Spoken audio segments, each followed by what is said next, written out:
Zachary DiGregorio. This is my personal um, self-portrait project for Intro to Humanities.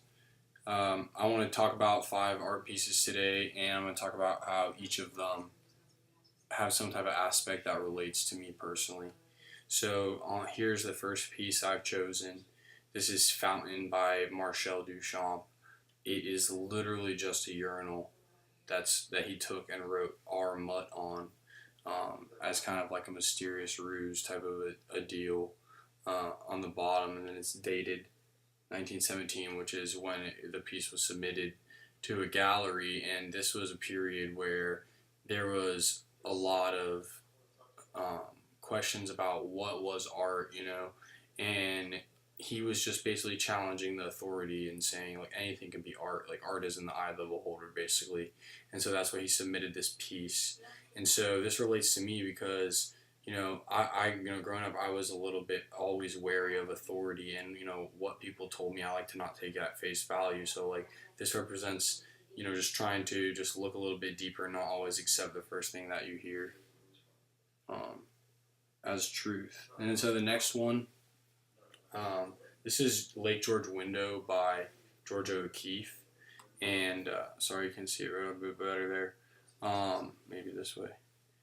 This is an abstract representation of urban place from her Urban Cities collection, and this is particularly one of just some skyscrapers there. And this kind of holds a personal representation to me because, you know, I lived in New York for a semester doing an internship, and it kind of made me realize that, like, wherever you go throughout the city, you kind of make it your own, and it kind of shapes you differently. So you kind of like view each part of the city differently than, even if it's just the same style building as another part of the city, like it might look different in one part because, you kind of view it differently based on your association with that portion of the city. And so for me, this whole urban collection was kind of her way of saying, like, look, there's everyone's different perspective. Like, make of that perspective what you want it to be.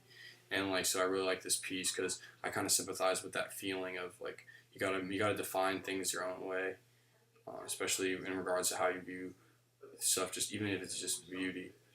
And then this one is The Gulf Stream by Winslow Homer. Can't really see it that well. There's a lot of sharks and stuff in it, and there's this cool guy right here on his boat, and he's doing his thing. And I really just like this piece just because it kind of shows this guy in the middle of these sharks, right? And he's not even shaken at all. He's just kind of like, look, I got business to do. I'm out here doing my thing, and like I sympathize with that on a personal level because I feel like I'm just kind of doing my own thing too in life. But I also sympathize with uh, his ability to be calm in the water and around the water because I grew up around the water. I really love the water, and so a lot of people say stuff like, "Oh, sharks are scary," blah blah blah. But like, I like sharks. Like, I would like to see a shark when I'm scuba diving or when I'm hanging around the boat. Like, it's exciting.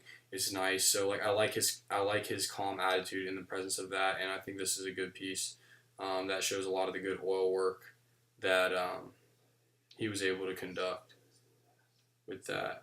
So I want to go this way. This one is, I believe, An Office in a Small Town. This is by Edward Hopper, who's my favorite artist.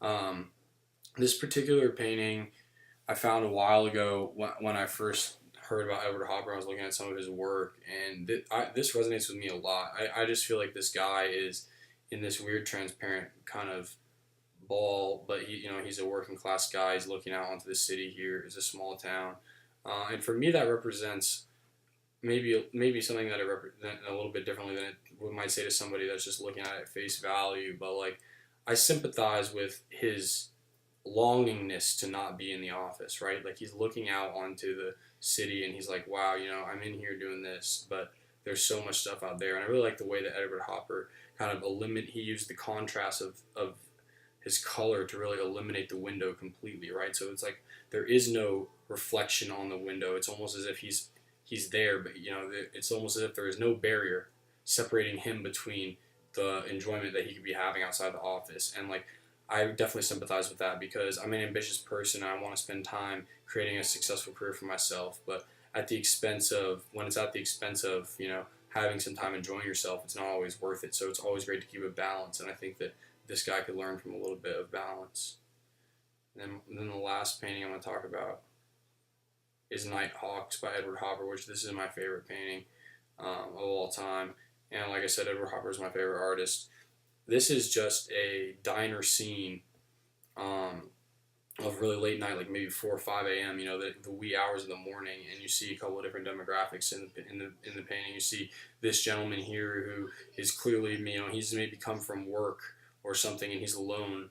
And he's getting a coffee either probably before work or after an all night shift at work, and just to make it through the night or to make it into the morning the next day. So he's clearly pretty focused on what he's doing, right? And then we have these folks here that are clearly coming back from a night out. They're not focused on work. They're just enjoying themselves, and now they're coming for a piece of pie or something sweet in the night.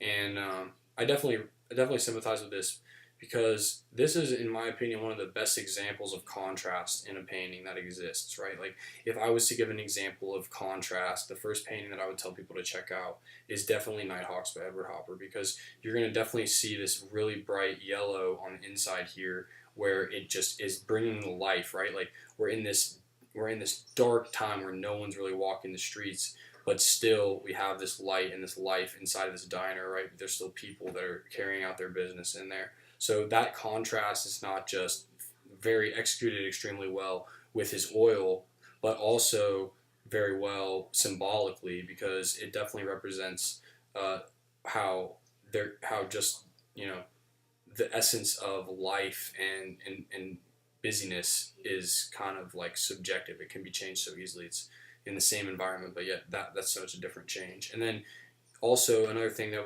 we would definitely want to note is his isolation, and how that represents, I think Edward Hopper is saying, not necessarily loneliness, but just individuality versus being with somebody. So I definitely resonate with that, because you want to be having a healthy balance, like we spoke about before. And I think that's kind of what this represents, right? Like, it's not good to always need the validation of everybody and have to have this nightlife type of attitude all the time. But like, at the same time, it's not good to just let yourself get lost in individuality, right? We have to have some type of a happy median. So that's what I think this painting represents to me.